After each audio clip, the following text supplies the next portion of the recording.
USMLE सब लोग आजकल उसके पीछे हैं कि यूएसएमएलई जल्द अज जल्द किया जाए और अमेरिका में सेटल हुआ जाए। लेकिन बहुत बड़ा मसला आता है मैच का।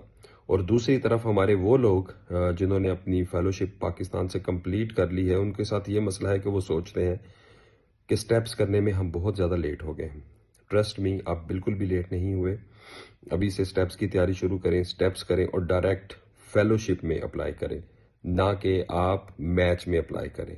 जब आप फेलोशिप में अप्लाई करेंगे तो आपको डायरेक्ट फेलोशिप मिल जाएगी और वो उसका मिलना बहुत आसान है। बहुत सी ऐसी फील्ड्स हैं जहाँ पे फेलोशिप की सीट्स खाली जाती हैं, जैसा कि नेफ्रोलॉजी है, इन्फेक्शियस डिजीज़ है, उसमें आपको आराम से सीट मिल सकती है। और उसके बाद दो आप जो फेलोशिप कर लेते हैं उसके बाद आप मेडिसन के या मैच आपको मिलना आसान हो जाता है, क्योंकि आप ऑलरेडी अमेरिका में काम कर रहे होते हैं। और अगर आपको मेडिसन में मैच नहीं भी मिलता तो आपके पास अमेरिकन फेलोशिप होती है, जिसके बाद आप बआसानी किसी भी अच्छे कंट्री में जाके सेटल हो सकते हैं।